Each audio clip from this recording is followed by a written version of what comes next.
మహద్భ్యో ఋషిభ్యో గురుభ్యో నమ. ఈ పవిత్ర క్షేత్రంలో అనుగ్రహిస్తున్న దేవతామూర్తులందరికీ నమస్కరించుకుంటూ వారి సన్నిధిలో నిన్న మనం ప్రారంభించుకున్నాం పరమాచార్య వైభవం. ఇందులో ప్రధానంగా మహిమల గురించి అనేక గ్రంథములు ఉన్నప్పటికీ కూడా ఒక మహాపురుషుని మహిమలు ధర్మము జ్ఞానము ఈ రెండు అని మనం గ్రహిస్తూ ఈ ధర్మజ్ఞానాలకు గాను జగద్గురువులైన చంద్రశేఖరేంద్ర మహాసరస్వతి స్వామి వారు ఏం చేశారనేది మనం నిన్న చాలా విషయాల్లో ప్రస్తావించుకున్నాం.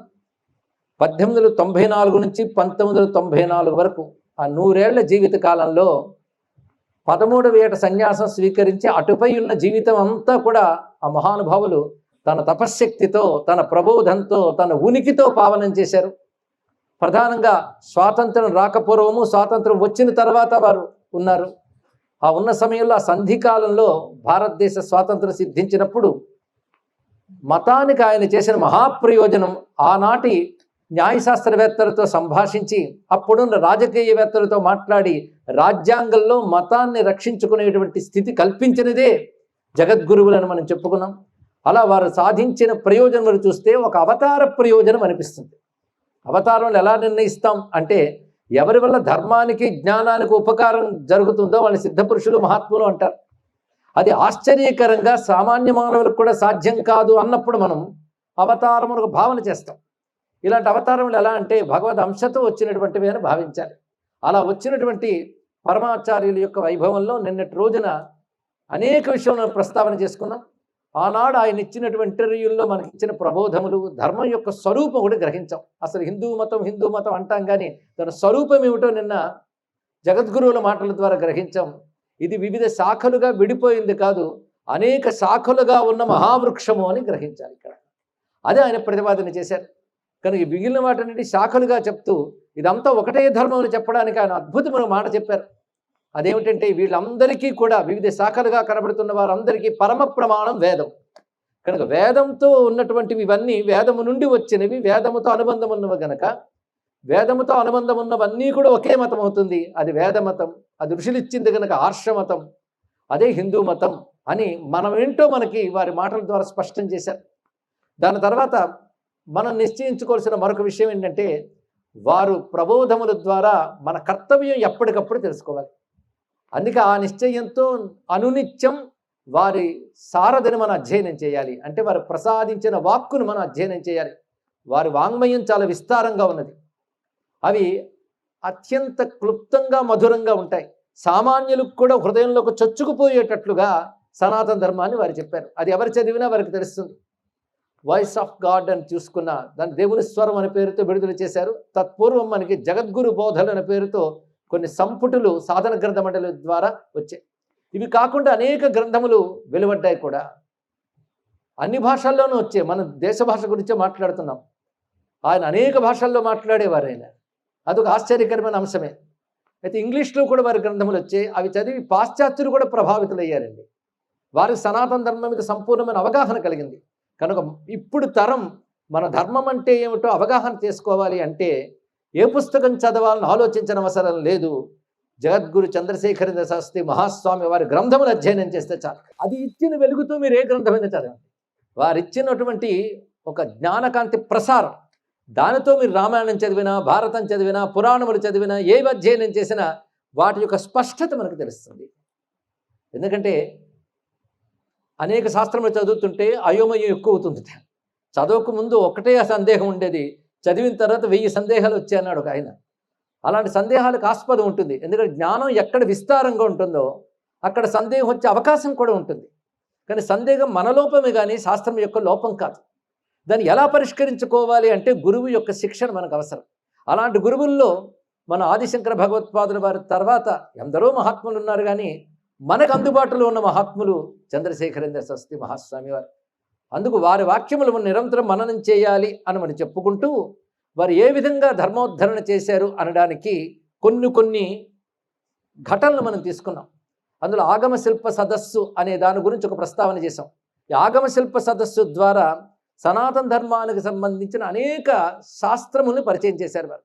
ఈ శాస్త్రములు అంటే పండితులకు మాత్రమే తెలియగలిగేటువంటి శాస్త్రములు మాత్రమే కాదు, సామాన్య జనుల్లో కూడా చొచ్చుకుపోయినటువంటి జానపద కళలు, శిల్పశాస్త్రం, నృత్య శాస్త్రం, వీటన్నిటికి సంబంధించిన మేధావుల్ని ఆయన 1939లోనే 34, 39 మధ్యకాలంలోనే శ్రీకాళహస్తిని నిర్వహించడమే కాకుండా 1962లో రాజమండ్రిలో కూడా నిర్వహించారు.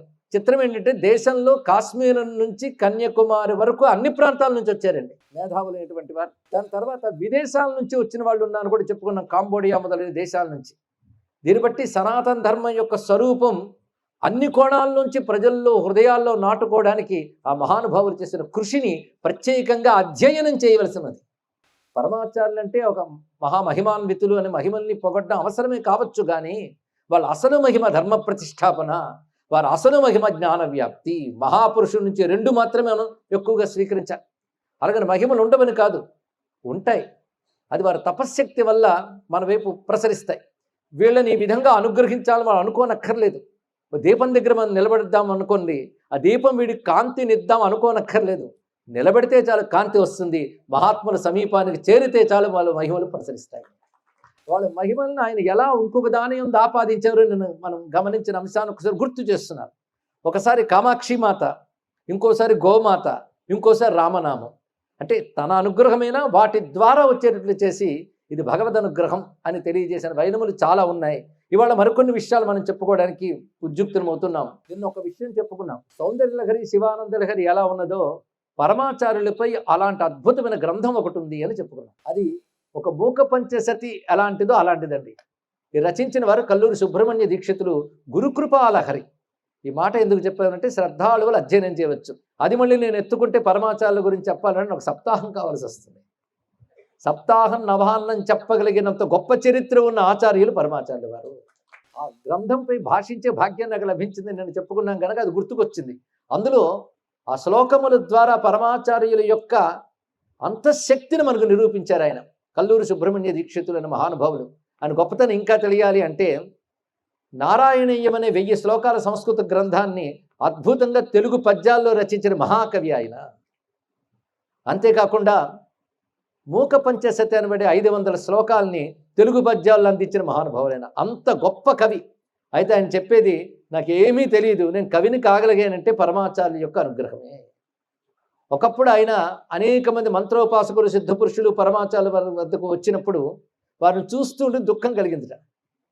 అప్పుడు పరమాచార్యుల వారు ఎందుకు బాధపడుతున్నాం అన్నారు. ఇక్కడ ఏ సాధన నాకు లేదే, ఎటువంటి మంత్ర సాధన లేదు, ఏదో ప్రగాఢమైన వేదాంత విచారణ చేయలేకపోయానే అంటే నీ సాధన నీ కవిత్వం అని చెప్పారండి ఇక్కడ.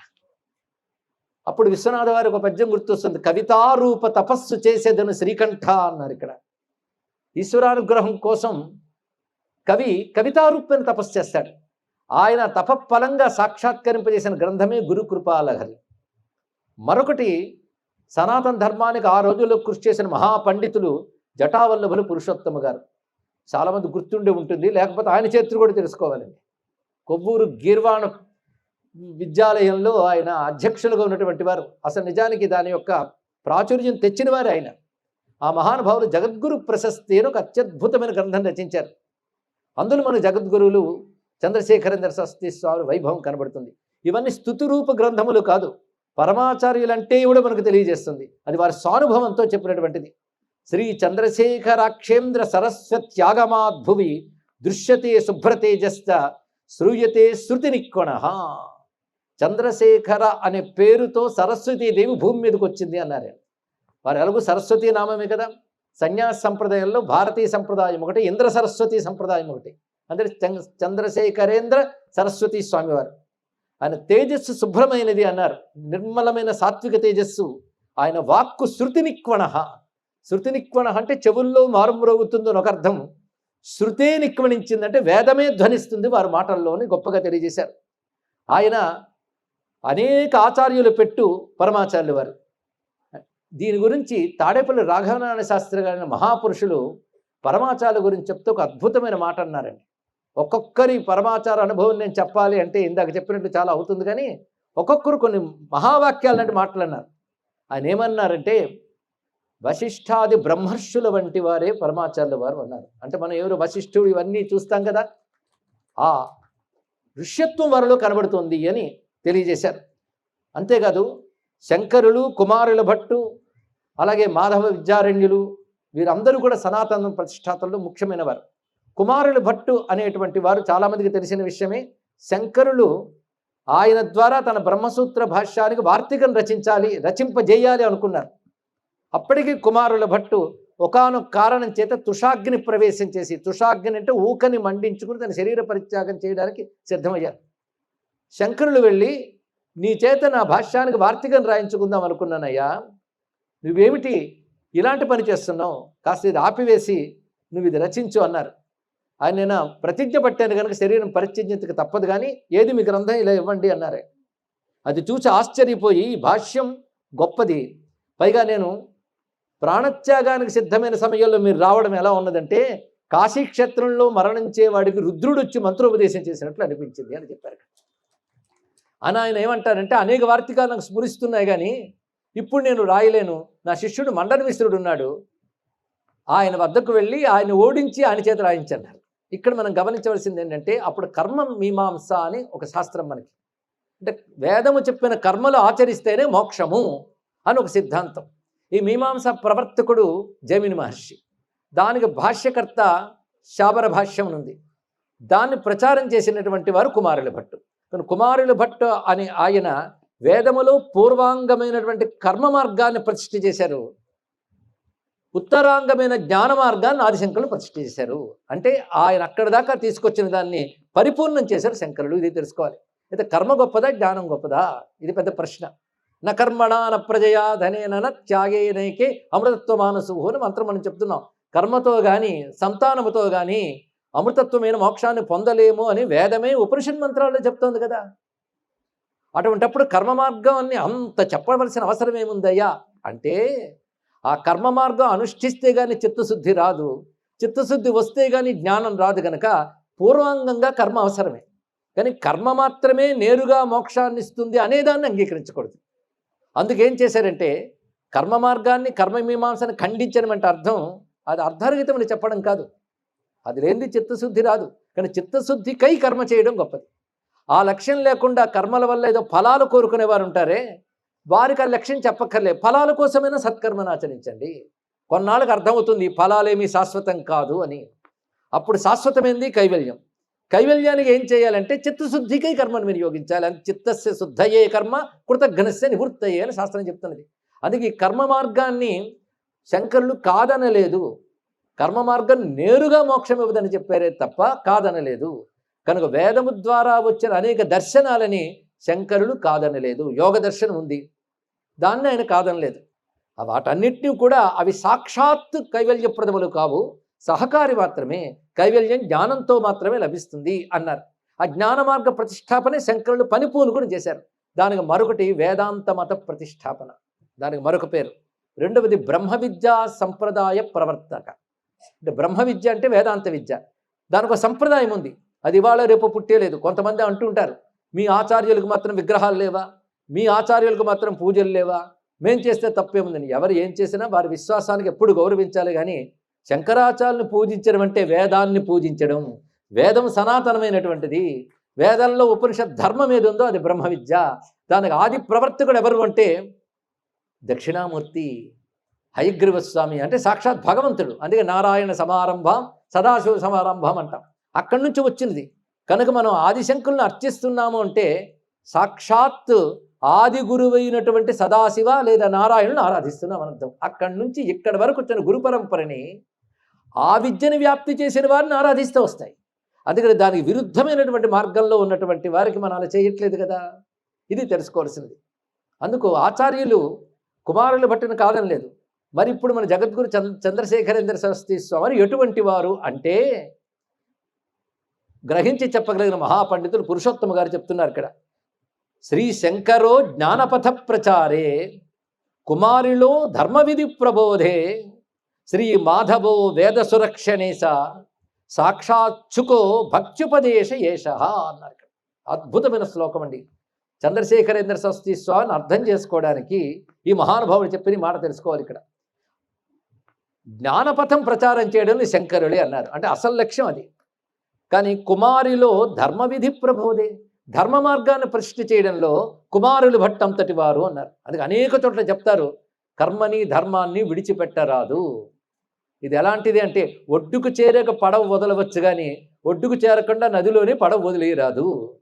అలాగే చిత్తశుద్ధి పర్యంతం కర్మాచరణ చేయవలసినదే. ఎవడు మోక్షం లక్ష్యంగా ఉన్నవాడు, మోక్షం గురించి అవగాహన లేని వాళ్ళు సత్కర్మలు ఆచరించాలి. ఎందుకంటే పాపంలో పడిపోకుండా ఉండడం కోసం, పవిత్రమైన సుస్థితి సద్గతి కలగడం కోసం ప్రతి వారు కర్మను ఆచరించవలసింది తెలుసుకోవాలి. కర్మ దేనికి? సద్గతికి. రెండవ దేనికి? దుర్గతి రాకుండా ఉండడానికి. కానీ శాస్త్రం చెప్పిన సత్కర్మ అందుకు ఆచరించాలి. ఏదో జ్ఞానం చదివేమని చెప్పి సత్కర్మలు విడిచిపెట్టేస్తే వాడు దుర్గతులు లభిస్తాయి, దుర్జన్మలు లభిస్తాయి. అది కర్మను ఎప్పుడు విడిచిపెట్టరాదు. అలా చెప్పడంలో కుమారులు భట్టంతటి వారు జగద్గురు చంద్రశేఖరేంద్ర శాస్త్రి స్వామి వారు అన్నారు. ఎందుకంటే అథాతో ధర్మ జిజ్ఞాస అని ప్రారంభమవుతుంది జైమిని మహర్షి చెప్పినటువంటి కర్మ మీమాంసా శాస్త్రం. ధర్మం గురించి చెప్తుంది కర్మ, మోక్షం గురించి చెప్తుంది వేదాంతం. కర్మలో ద్వైతం ఉంటుంది, జ్ఞానంలో అద్వైతం ఉంటుంది. మనం ఉన్నదే ద్వైతంలో, ఒప్పుకోవలసిందే. అందుకు అద్వైత పండితుడు తన అన్నాన్ని కోపగించుకొని పెద్ద పెద్ద వీడియోలు చేసేటాడు. ఖచ్చితంగా అది అద్వైత పండిత్యం కాదు తెలుసుకోవాలి. ఎందుకంటే ద్వైతం ఉంటేనే వాదన, చర్చ ఇత్యాదులన్నీ వస్తాయి. కనుక జ్ఞానం ప్రతిష్టాపన చేసేప్పుడు వాడిని నిందించా వీడిని నిందించా ఉండదు, అక్కడికి తెలుసుకోవాల్సింది ఇక్కడ. కనుక అద్వైతం దగ్గరికి అప్పుడు రెండు లేదు, కర్మలో రెండు ఉన్నాయి. నేను తరించాలి, దేవతలను ఆరాధించాలి, యజ్ఞం. కనుక కర్మలో ద్వైతం ఉంటుంది, ఉపాసనలో కూడా ద్వైతం ఉంటుంది. కానీ అది అద్వైతానికి సహకరించాలి. అద్వైతం అర్థం చేసుకుంటే గొప్ప జ్ఞానం, కానీ అనుభవానికి తెచ్చుకోవడం అంత తేలిక కాదు. అర్థం చేసుకోవడం కూడా అంత తేలిక కాదు ఉండే, అర్థం కూడా మహా కష్టం. కానీ అది తెలుసుకోవడానికి కానీ చిత్తానికి ముందు ఒక ట్రీట్మెంట్ ఇవ్వాలి, లేకపోతే మహా కష్టం. సూదులకు దారం ఎక్కించే ముందు దారాన్ని కొంచెం మనం పదుని చేసి లోపలికి పెడతామా లేదా? అలాగే జ్ఞానంలోకి మనస్సును ఎక్కించే ముందు మనస్సును కూడా అలా పదును పెట్టాలండి. ఇక్కడ ఆ పదును పెట్టే పద్ధతే కర్మ ద్వారా ఉపాసన ద్వారా జరుగుతుంది ఇక్కడ. అందుకే అలా ఆయన ఏకకాలంలో శంకరుళ్ళ జ్ఞానాన్ని బోధన చేశారు, కుమారుల భట్టుల ధర్మాన్ని బోధన చేశారు. అక్కడితో అయిందా? వేద రక్షణ చేయడంలో ఆయన మాధవుడు అంతటి వారు అన్నారు. మాధవుడు అంటే ఇక్కడ మాధవ్ విద్యారణ్యుల వారు. విద్యారణ్యుల వారు అని చాలామందికి తెలుసు. శంకరులు తర్వాత వచ్చిన మరొక శంకరులు అంతటి వారు. వారికి మన చంద్రశేఖరేంద్ర స్వామికి పోలిక ఏమిటి అంటే, ఆ మహానుభావుడు మొత్తం వేదములకు భాష్యం రచించాడు. వేదాంతానికి భాష శంకరులు రచిస్తే తర్వాత వచ్చినటువంటి వారు, ఈ మహానుభావుడు శృంగేరికి 12వ పీఠాధిపతిగా ఉన్నటువంటి విద్యారణ్యుల వారు వేదానికి భాష్యం రచించారండి. గొప్ప విషయం. అలా వేదాన్ని భాష్యం రచించి వేదాన్ని పరిరక్షణ చేశారు. వేదమే లేకపోతే వేదాంతం ఎక్కడండి? చెట్టే లేకపోతే పండు ఎక్కడ? కనుక వేదాంతం పండైతే వేదం వృక్షం. ఒక ఆయన అన్నాడు, మీరు మతం కోసం చాలా తాపత్రయపడతారండి, మాదంతా జ్ఞానమే అన్నాడు. ఇక్కడ అవునండి, పండు కోసం చెట్టును కాపాడడం మా పని అని చెప్పుకున్నాం. ఇక్కడ మతం అంటే ఏమిటో కాదు, ఇందాక చెప్పిన కర్మాచరణ, ఉపాసన, వీటి మతం కింద తీసుకోవాలి. దీనివల్ల వచ్చేటువంటి జ్ఞానం తత్వం కింద గడుతుంది. తత్వాన్ని ఫలంగా ఇవ్వగలిగిన మతం సనాతన ధర్మం, దాని పేరు హిందూ ధర్మం. సనాతన ధర్మం అనే వృక్షము ఒక చెట్టు ఇచ్చినట్టు నీడిస్తుంది, చలవదనాన్ని ఇస్తుంది, ఆశ్రయాన్ని ఇస్తుంది. చెట్టు నీడనివ్వడమే కాదు, ఎందరికి ఆశ్రయాన్ని ఇస్తుంది, చెట్టు చివరికి ఫలాన్ని ఇస్తుంది. కానీ వేదం కూడా సంసార తాపత్రయంలో ఉన్న వాళ్ళకి సేద తీరుస్తుంది, వాళ్ళకి ఆశ్రయాన్ని ఇస్తుంది, చివరికి తత్వజ్ఞానం అనే ఫలం ఇస్తుంది. ఇది తెలుసుకోవాలి ఇక్కడ.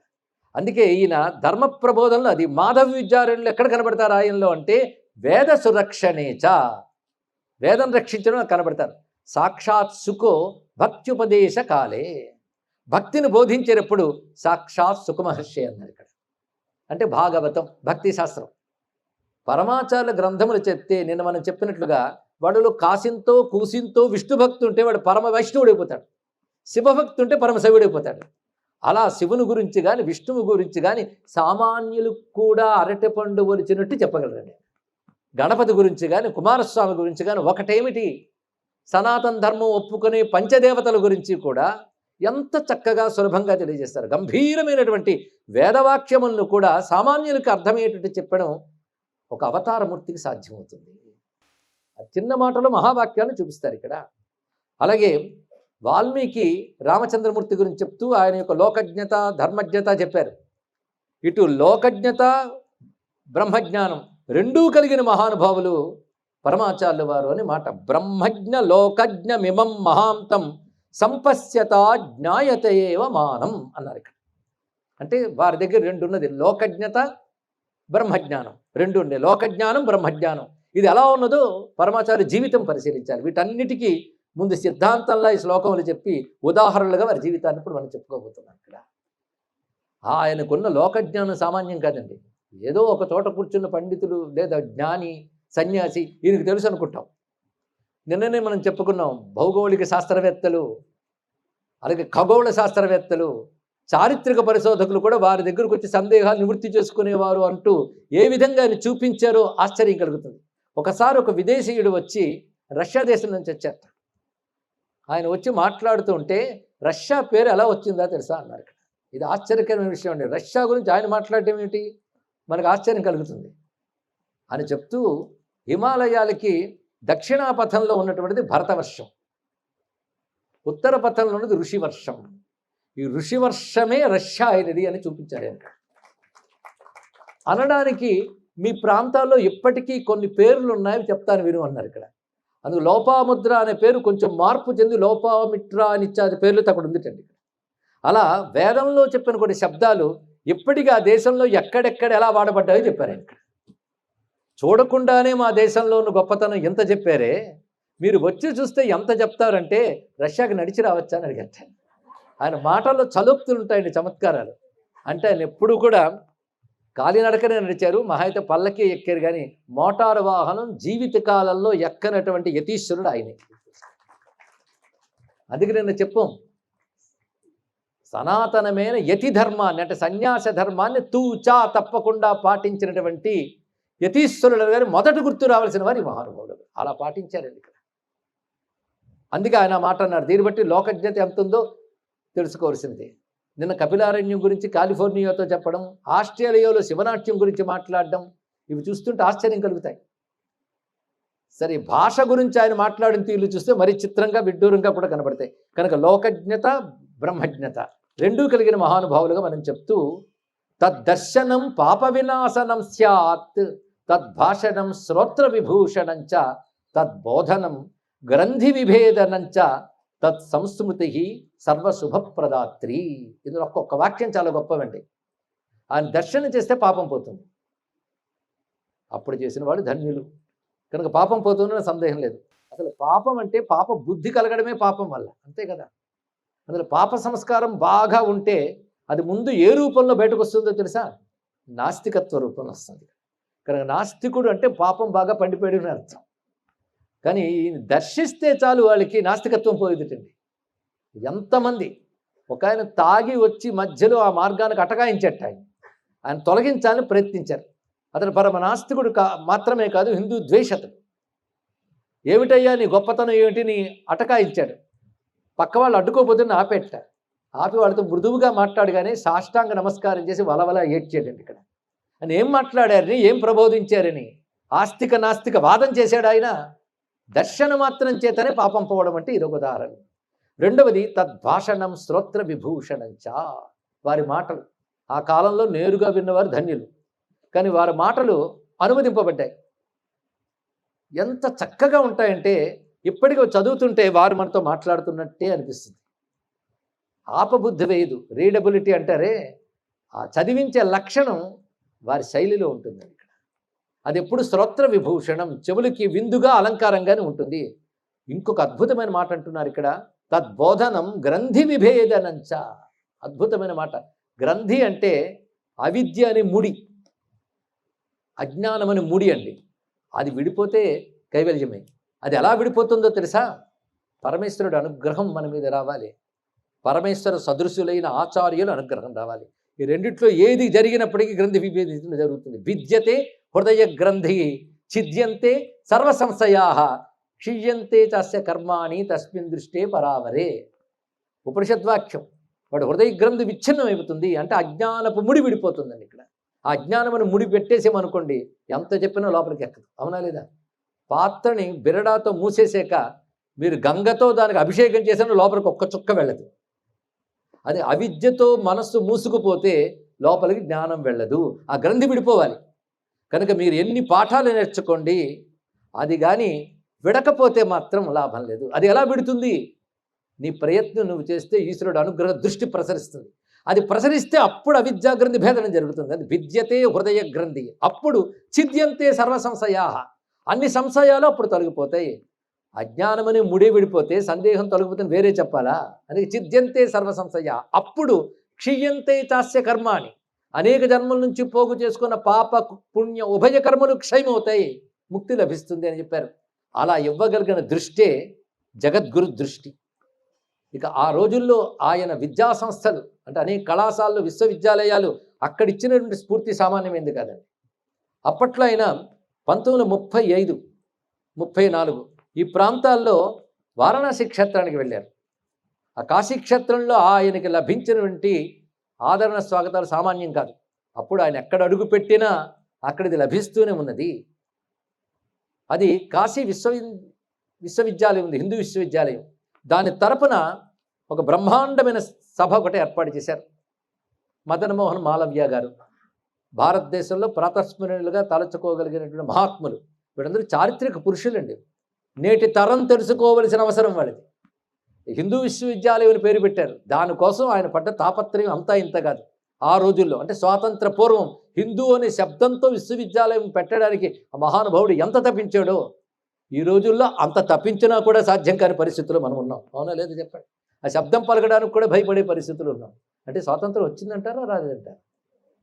ఆయన స్వాతంత్రం రాకముందు కాలం. ఇంకా ఆలోచించుకోండి మీరు ఇక్కడ. సరే, మొత్తానికి ఆయన సాధించారండి. ఆ సమయంలో పర్యటనలో భాగంగా స్వామివారు అక్కడికి చేరినప్పుడు ఆయనకు అద్భుతమైన స్వాగతం పలికారు. అప్పుడు ఆయన ప్రయాగ యాత్ర ముగించుకొని 80 మైళ్ళు కాలినడకను ప్రయాణం చేశారు స్వామివారు. ఆయన వెంట ఎంతమంది ప్రయాణించారో తెలుసా?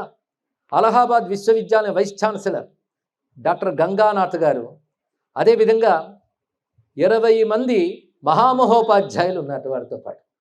మహాపండితులు కూడా ఆశ్రయించుకున్నారు. అప్పుడెప్పుడు దక్షిణామూర్తి చుట్టూ తలలు పండిపోయినటువంటి బ్రహ్మవాదులు ఉన్నారన్నారే, పరమాచార్య చుట్టూ అలాంటి బ్రహ్మవాదులు ఉన్నారండి. ఇదంటే మళ్ళీ దక్షిణామూర్తి గుర్తించారు కనుక శంకరులను వర్ణిస్తూ విద్యార్థుల వారు ఒక మాట అంటారు. అజ్ఞానాంతర్గహన పతితాన్ ఆత్మవిద్యోపదేశై త్రాతుం లోకాన్ భవదవ శిఖాతాప పాపచ్యమానాన్ ముక్త్వా మౌనం వట విటపినో మూలతో నిష్పతంతి శంభోర్మూర్తిశ్చరతి భువనే శంకరాచార్య రూపా. కొంతమంది అన్నారు దక్షిణామూర్తి అంటే దేవుడిని ఒప్పుకుంటాం కానీ శంకరాచార్య దేవుళ్ళ పెట్టచ్చా అని. ఇక్కడ దానికి శ్లోక సమాధానం. అజ్ఞానం అనేటువంటి కారడువలో చిక్కి దారి తెలియక వెళ్ళిపోతున్న వారికి ఆత్మజ్ఞానం ఉపదేశంతో ఈ ప్రపంచాన్ని ఉద్ధరించడానికై నేను మౌనంగా ఉంటే సరిపోదు, మర్రి చెట్టు మొదట్లో మఠం వేసుకుంటే సరిపోదు అని నిశ్చయించుకుని మౌనాన్ని వదిలి మర్రి చెట్టును వదిలి నడిచి వచ్చిన దక్షిణామూర్తే శంకరాచార్యులు. ముక్త్వా మౌనం వట విటపినో మూలతో నిష్పతంతి శంభోర్మూర్తిశ్చరతి భువనే శంకరాచార్య రూపా. శంభోర్మూర్తిశ్చరతి భువనే, అది గుర్తుపెట్టుకోవాలి. దక్షిణామూర్తి స్వరూపం చాలామందికి తెలిసినదే. ఒక్కసారి అనుకుంటే ధ్యానించినట్టు గనక పై 2 చేతుల్లో ఆయన అమృత కలశము పట్టుకుని ఉంటారు, మరొక చేతితో అక్షమాల పట్టుకుని ఉంటారు. కింద 2 చేతుల్లో ఎడమ చేతుల పుస్తకం, కుడి చేతులు చిన్ముద్ర పట్టుకుంటారు. యువకుడైన, ఇది గుర్తుపెట్టుకోండి. అయితే 4 చేతులతో భూమి మీద నడిస్తే బాగుండదు, ఏమిట్రా అని విడ్డూరిపోతారు. అందుకని భూమి మీదకి రాదలుచుకున్నప్పుడు ఏం చేశారంటే పై 2 చేతులు లోపలికి లాగేసుకున్నారు. పై 2 చేతులు లోపలికి లాగేసుకుంటే కింద 2 చేతుల్లో ఏం మిగిలాయి? ఒక చేతిలో పుస్తకం, ఒక చేతిలో చిన్ముద్ర. యువకుడు మెరిసిపుత్రుడు శుద్ధ స్ఫటికంలాగా. ఇప్పుడు ఊహించండి మీరే, పై 2 చేతులు తీసి కింద 2 చేతులతో పుస్తకం చిన్ముద్ర పట్టుకున్న యువకుడు అంటే ఎవరు గుర్తొస్తారు? ఆదిశంకర భగవత్పాదుల వారే. అందుకే ఆదిశంకరులు సాక్షాత్ దక్షిణామూర్తి అవతారమే. ఎవరు చెప్పారు మీకు అని శివరహస్యం అనే గ్రంథంలో చతుర్భిస్ సహితై శిష్యై శంకరోవతరిష్యతి అని భవిష్యత్ మాటగా చెప్పాడు. అటువంటప్పుడు మీరు ఆదిశంకరులు పూజించగలేదా? మాకేమిటి అంటే ఆదిశంకరుల గురించి ఇంకొకరితో ఇలా పోల్చి చెప్పే మహాపాపము శమించుగాక అని చెప్తూ శంకర భగవత్పాదుల వారు ఏంటండి, విద్యారణుల వారు, వీరి గురించి తెలుసుకోవాలి. అందుకే సంప్రదాయం తెలియకుండా మాట్లాడడం వేరు. వీటి వెనకాల సంప్రదాయ బలం ఉంది. ఆదిశంకరుల వెనకాల సంప్రదాయ బలం ఉంది. ముందు జగద్గురు పరమాత్మ, ఆయన నుంచి జ్ఞానం పొందినవాడు బ్రహ్మదేవుడు, బ్రహ్మ నుంచి పొందినవాడు వశిష్ఠుడు, వశిష్ఠు నుంచి శక్తి తర్వాత పరాశరుడు, పరాశరుడితో వ్యాసుడు, వ్యాసుడి తర్వాత సుఖయుగేంద్రుడు, ఆయన తర్వాత గౌడ భగవత్పాదుల వారు, ఆయన తర్వాత గోవింద భగవత్పాదుల వారు, ఆయన తర్వాత ఆదిశంకరుడు. ఇది పరంపర. ఒక పరంపర, ఒక సంప్రదాయం లేనప్పుడు గురు శబ్దం ఎలా చెప్తాం? గురువు వెనక ఒక పరంపర ఉండాలి, ఒక సంప్రదాయం ఉండాలి. అంతేగాని వన్ ఫైన్ మార్నింగ్ నేను వచ్చి నాకు తోచింది చెప్తున్నా అంటే నీకు తోచింది నాకొద్దు, శాస్త్రం చెప్పింది నువ్వు చెప్పు అని అడగగలగాలండి మనం ఇక్కడ. కనుక భగవత్పాదులు ఎప్పుడు చెప్పినా శృతి ప్రమాణం ఎక్కడ విడిచిపెట్టలేదు, మీరు గమనించండి. అంతేకాదు అవసరమైన చోట స్మృతి పురాణములు కూడా చెప్తారు. అందుకే శృతి స్మృతి పురాణానం ఆలయం కరుణాలయం. అది శంకరుడు ఎలాగో చంద్రశేఖరుడు అటువంటి వారే. అందుకే ఆయన వెనకాల మహోమహాపాధ్యులు కూడా వస్తూ ఉంటే తోవలో అనేక రకాల సన్మానాలు జరుగుతున్నాయి. అవన్నీ అందుకుంటే ఇక్కడ చేరుకున్నారు. ఆ సమయంలో బెంగాల్లో నవద్వీప్ ఇప్పుడు కూడా ఉంది, కానీ అప్పుడున్న ప్రశస్తి ఇప్పుడు లేదు. అప్పుడు మహాపండితులు, అసలు పాండిత్యం అంటే నవద్వీపమైన పేరు. అక్కడ పండితులు కొందరు స్వామివారితో వచ్చారు. అంటే అప్పటికీ అక్కడ పండితులు ఉన్నారు. తత్పూర్వం అంటే మన స్వామివారికి పూర్వమే నవద్వీప్ పండితుల్లో ప్రధానమైన మరొక మహానుభావుడు చైతన్య మహాప్రభు అక్కడ పండితులే. సరే, మొత్తాన్ని నవద్వీపం అంటే పరిచయం చేయడం కోసం ఈ మాట చెప్తున్నాం. ఆ నవద్వీప పండితులు కొందరు ఉన్నారు. వాళ్ళ పేరు ఏంటంటే కామాక్షనాథ తార్క వాగీశ్వర ఒక ఆయన, అలాగే బెంగాల్కి చెందిన పంచానన తర్కరత్న, పండిట్ లక్ష్మణ శాస్త్రి ద్రావిడ్, పండిట్ భానుశాస్త్రి వశే, పండిట్ పద్మనాభ శాస్త్రి. వీళ్ళందరూ ఔత్తరాహికులు, వంగదేశీయులండి. వారు స్వామివారితో పాటు వస్తున్నారట. ఆయన అక్కడికి చేరుకున్నారు. చేరుకున్నాక ఆయన ఇచ్చినటువంటి ప్రబోధం చాలా గొప్పది. ఒక మాట చెప్తారు ఆయన. ఆ మాట మాత్రమే ఒకటో రెండో చెప్పుకుంటున్నాం మనం. విద్య మనశ్శాంతికి కారణం కావాలి. గొప్ప మాట చెప్పాడు. విద్య వల్ల మనశ్శాంతి కావాలి. అందుకని విద్య వల్ల మరింత ఆందోళనలు పెరగడం కాదు ఇక్కడ. సరిగ్గా ఇంకో చోట విద్య గురించి చెప్పేది కూడా ఇక్కడే కలుపుకుంటున్నాం. అనేక చోట్ల కలిపిందంతా. ఇంకో చోట ఏం చెప్పారంటే విద్యలో బాగా ఉత్తీర్ణులైన వారిని మనం గుర్తించి సర్టిఫికేట్లు ఇస్తున్నాం. కానీ అదే సమయంలో శీలంలో గొప్పవారిని కూడా మనం గ్రహించి వాళ్ళని కూడా గౌరవించాలి అన్నారు. అంటే క్యారెక్టర్ని డెవలప్ చేయలేని విద్య విద్య కాదు. అందుకే ధర్మం నుంచి విద్యని దూరం చేస్తే ఆ విద్య సత్ఫలితాన్ని ఇవ్వదని ఆ కాలంలోనే జగద్గురువులు చెప్పారు, తెలుసుకోండి. అందుకే ధర్మబోధ లేనప్పుడు విద్య వ్యర్థము. ఈ మాట పరమాచార్య పూర్వం ఒక ఆయన చెప్పాడండి. ప్రపంచ దేశాలని పర్యటించి వచ్చి ఈ దేశానికి వచ్చి చెప్పాడు ఆయన. ఆయన పేరు స్వామి వివేకానంద. ఆయన sound mind in sound body అనే ఒక మాటను చెప్పి మనదైన చరిత్ర, మనదైన సంస్కృతి నేర్చుకోకపోతే ఎలాగా అని చెప్పారు. అంటూ ఒక మాట అంటారు, అందరూ ముందుకు పురోగమించండి అని చెప్తారు, నేను భారతీయులకు మాత్రం వీలైనంత వెనక్కి వెళ్ళండి అని చెప్తానన్నారు ఆయన. ఇది ఆలోచించవలసిన అవసరం. ఇక్కడ యువత కూడా నేను కనబడుతున్నారు, ఇప్పటికీ కనబడుతున్నారు. వాళ్ళకి చెప్తున్నాను, వీలైనంత వెనక్కి వెళ్ళండి, వెనక్కి వెళ్ళండి, వెనక్కి వెళ్ళండి. ఎంత వెనక్కి వెళ్తే అంత వెనక్కి వెళ్ళండి. అలా వెనక్కి వెళితే తెలుస్తుంది ప్రపంచం నివ్వెరిపోయే జ్ఞానం భారతదేశంలో అనాదిగా ఉందని తెలుస్తుంది. దాన్ని తీసుకుని ముందుకు వెళ్ళండి చెప్పాడు మహానుభావుడు. అది మనం ఇక్కడ స్ఫూర్తిగా తీసుకుంటే మన భగవత్పాదులు వారి యొక్క అవతారమైనటువంటి చంద్రశేఖరేంద్ర సరస్వతి స్వామి వారు కూడా ఆ మాటనే చెప్పారు. మీరు నైతికత అని అంటారు, నేను ధర్మం అంటాను అన్నారు. మనం వాల్యూస్ అని రకరకాల పేర్లు పెడతాం. ఇప్పుడు వాల్యూ సిస్టమ్ అని ఒక పేరు వచ్చింది మనకి. అలాగే మోరల్ వాల్యూస్ అంటూ ఉంటాం. ధార్మిక అనే పదం ఉంది.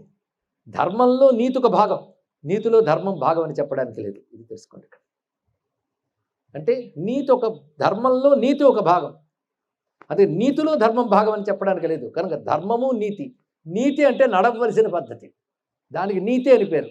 రాజనీతి అని ఉంది కదా, రాజనీతి అసలు కూటనీతి అని కూడా ఉంది. కనుక నీతి శబ్దంతో చాలా చెప్పచ్చు, కానీ ధర్మం అనేటువంటిది ప్రధాన. నీతి అంటే ధర్మబద్ధమైన ఒక నీతి ఉంది. అది సనాతన ధర్మంలో రాజనీతి కూడా ధర్మబద్ధంగా ఉంటుంది. ఇక్కడ అది గొప్ప విషయం చెప్పారు. అందుకే రాజకీయాలు కూడా మాట్లాడారు స్వామివారు. రాజకీయాలు మాట్లాడలేదు, రాజనీతి మాట్లాడారు. అందుకే పాలకులు ఎలా ఉండాలో చెప్పారు ఆయన, పాత్రికేయులు ఎలా ఉండాలో చెప్పారు, మీడియా ఎలా ఉండాలో చెప్పారు. మీడియాకు ఒకటే చెప్పారు, మీరు భగవంతుడిని విశ్వసించండి. ఎందుకంటే భగవద్విశ్వాసం లేనివాడు సత్యాన్ని పలకలేడు అనేది గొప్ప విషయం ఇక్కడ తెలుసుకోండి. అయితే కొంతమంది నాస్తికులు కూడా నీతిమంతులై ఉంటారు అని కూడా చెప్పారు. అదే ఆధ్యాత్మికవాదుల్లో కూడా అవినీతిపరులు ఉండొచ్చు అన్నారు ఆయన మాటలు వివిధ సందర్భాల్లో. అంటే ఆధ్యాత్మికవాదులు పూజలు పునస్కారాలు చేస్తారు, వేదాంతాలు మాట్లాడతారు, కానీ నీతికి విరుద్ధంగా ఉంటారు. అటువంటప్పుడు వారు ఆధ్యాత్మిక బలం పెరగదు. కానీ నాస్తికులు నీతిమంతులు అయ్యి అంటారు అనుకోండి, ఎప్పటికైనా బాగుపడే అవకాశం ఉందని కూడా చెప్పారు. ఇక్కడ నీతికి అంత ప్రాధాన్యం ఉన్నది. కనుక మనం ఆధ్యాత్మిక మార్గంలో కూడా నీతి అవసరము. నీతి లేనప్పుడు దానికి మాత్రం ఏముంటుంది?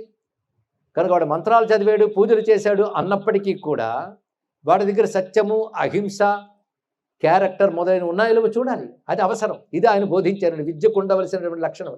మరొక చోట చెప్తారు, ఆయనకు విద్యా సంస్థకి వెళ్తే ఒకరు అడిగేట, శ్రీ విద్య గురించి చెప్పండి అని. విద్యార్థులు కూర్చొని సభలో శ్రీ విద్య గురించి చెప్పడం ఏంటండి? ఎప్పుడైనా పండితులు ఎలా మాట్లాడాడంటే, నాకేం తెలుసో మాట్లాడకూడదు, అవతల వారికి ఏది అవసరమో మాట్లాడాలి. నాకు ఇవి తెలుసు, అవి తెలుసు అని చెప్తే, అబ్బో ఇవి తెలుసా అని 10 చప్పట్లు కొడతారు. తర్వాత హాయిగా మర్చి వాళ్ళు వెళ్ళిపోతారు. ఈయన చప్పట్లు గుర్తుపెట్టుకుంటూ ఈయన ఇంటికి వెళ్ళిపోతాడు. అవతల వారికి ఏది అవసరం తెలుసు. శ్రీ విద్య అంటే ఏమిటి? అది మంత్రశాస్త్రం. మంత్రశాస్త్రం సభల్లో చెప్పేదా? వైద్యశాస్త్రం కూడా సభల్లో కొంతమేరకు చెప్తారు. మందు మాత్రం పర్సనల్గా కౌన్సిలింగ్ తర్వాత ఇస్తారు. అవునా లేదా? అలాగే మంత్రశాస్త్రం కొన్ని మర్యాదలు ఉంటాయి. శ్రీ విద్య గురించి చెప్పంటే ఏం చెప్పారు తెలుసా మహానుభావులు? అందరికీ పనికి వచ్చేది గుర్తుపెట్టుకోండి. మన భృతి కోసం, పొట్టకొట్టు కోసం, జీవితంలో రాణించడం కోసం ఒక విద్య చదువుకుంటారు. ఆ విద్య కాకుండా నీ ఆత్మోన్నతికి ఏదైనా ఒక విద్య అధ్యయనం చేస్తే దాన్ని శ్రీ విద్య అంటారు. ఇలాంటి నిర్వచనం ఎక్కడ కనబడుతుందండి? ఆశ్చర్యం. ఒక సంగీతం నేర్చుకో, సాహిత్యం నేర్చుకో, ఒక మంచి విద్యను నేర్చుకో, అదే శ్రీ విద్య అవుతుందండి. చక్కటి మాట చెప్పారు.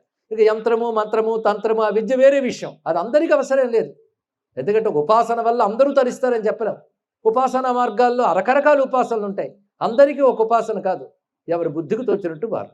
అంతంత ఉపాసన చేయలేని వారు కూడా ధర్మబద్ధంగా భగవంతుని మీద భక్తితో ఉండవచ్చు కూడా. అది కూడా మార్గం ఉంది. ఏమి సనాతన ధర్మం అండి?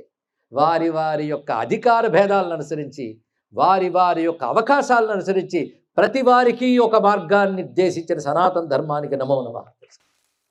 ఇదే మార్గం, ఇందులోనే తరిస్తావు, ఈ పుస్తకం నువ్వు చంకలో పెట్టుకోకపోతే మోక్షం పొందలేవు అని అదే చెప్పడం కాదు. ఇక్కడ అనేక మార్గములు ఉన్నాయి. అది ఏ మార్గం చూస్తే ఆ మార్గం ఇదే గొప్ప మార్గం అని కనబడుతుంది.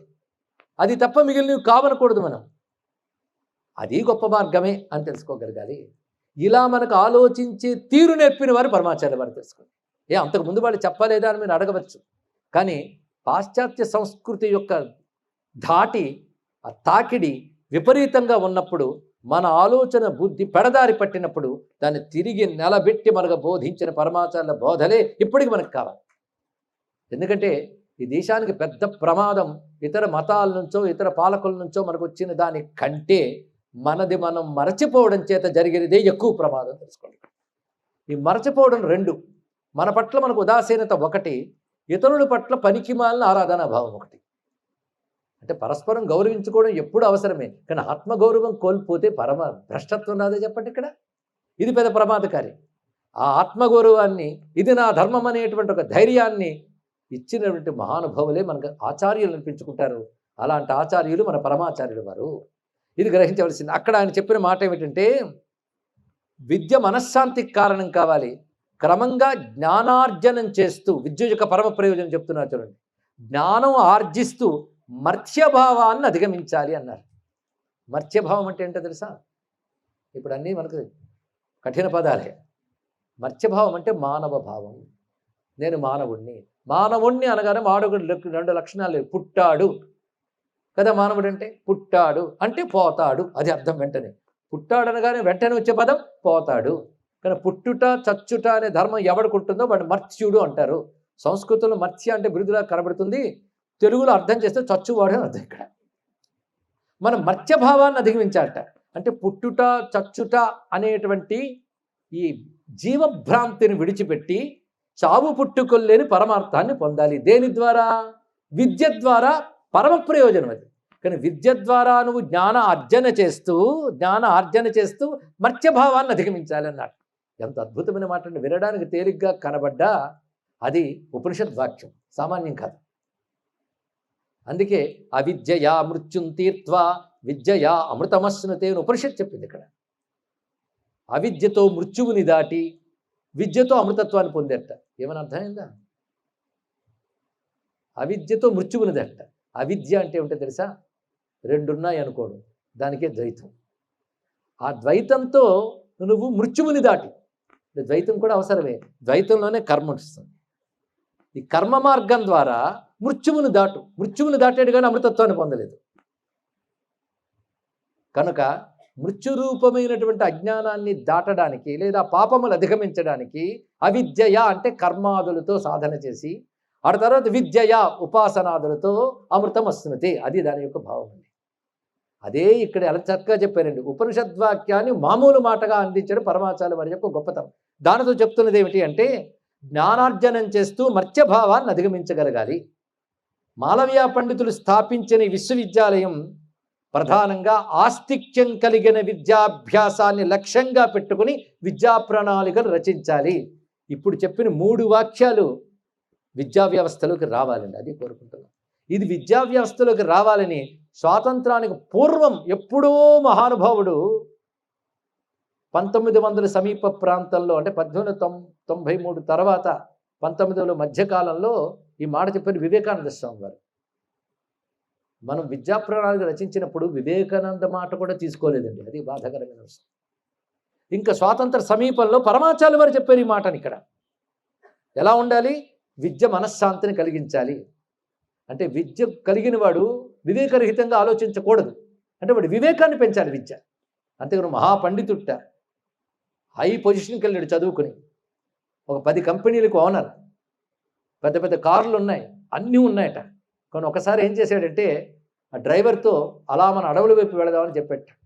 అలా అడవుల వైపు తీసుకెళ్ళి ఇక్కడ ఆపన్నాడు. నేను లోపలికి వెళ్తా, నువ్వు రాకన్నాడు. ఎప్పటికీ రాకపోయేటప్పటికల్లా డ్రైవర్ వెతుక్కుంటూ వెళ్తే చెట్టు కురిపోసుకుపోయాడు. అంటే విద్య వల్ల గొప్ప గొప్ప పదవులు పొందాలి, డబ్బు సంపాదించాలి, అదే లక్ష్యమైతే అవి సంపాదించిన వాడు ఏం చేశాడో ఆలోచించండి. ఇది ఆలోచించాలి ఇక్కడ. కనుక మనం అందరం ఏమనుకుంటున్నామంటే చదువుకు ప్రయోజనం ధనం మాత్రమే అనుకుంటున్నాం. సక్సెస్ అంటే గొప్ప ఉద్యోగం, గొప్ప వ్యాపారం, గొప్ప ఆర్జన అనే డెఫినేషన్ మనకు మనం పెట్టేసుకుంటున్నాం. అదే సక్సెస్ అయితే ఇంత సక్సెస్ఫుల్ లైఫ్ సాధించిన వాడు ఎందుకు ఆత్మహత్య చేసుకున్నాడో ఆలోచించాలి. అంటే వివేకం కలగలేదు. వివేకం అంటే నిత్యమేదో అనిత్యమేదో తెలియగలిగే వివేకం కలగాలి. కానీ అనిత్యమైన శరీరంతో నిత్యమైన పరతత్వాన్ని పొందాలి అనే వివేకం పిల్లవాడికి విద్య ద్వారా కలిగించాలండి. అంతేగాని ఇది ఆధ్యాత్మిక విద్య ఎప్పటి నుంచో అక్కర్లేదు. ఎందుకంటే మేము కూడా వింటున్నప్పుడు నిద్రపోతాం కనుక మా పిల్లలకు అక్కర్లేదని. మీరు చిన్నప్పటి నుంచి వింటే ఇప్పుడు నిద్రపోయేవారు కాదు. అందుకే ఒక్కొక్కప్పుడు లోతైన వేదాంత విజ్ఞానం చెప్తున్నప్పుడు నేను గమనించే సభల్లో వృద్ధులు కొనుక్కుతూ ఉంటారు, కానీ యువకులు కళ్ళు తెరిచి నోట్ చేసుకు వినడం మేము చూసామండి అనేక సభల్లో. కారణం వాళ్ళ హృదయాలు ప్రిజుడిస్లోకి లేవు అందువల్ల. కానీ వాళ్ళకి విద్య అందకుండా పెద్దవాళ్ళే జాగ్రత్త పడుతున్నారు. అది ప్రమాదకరమైనటువంటి అంశం ఇక్కడ. అందుకే ఇక్కడ జగద్గురువులు చెప్పిన మాటలు విద్య వల్ల మనశ్శాంతి కలగాలి. రెండవది జ్ఞానార్జనం చేస్తూ మర్త్యభావాన్ని అధిగమించాలి.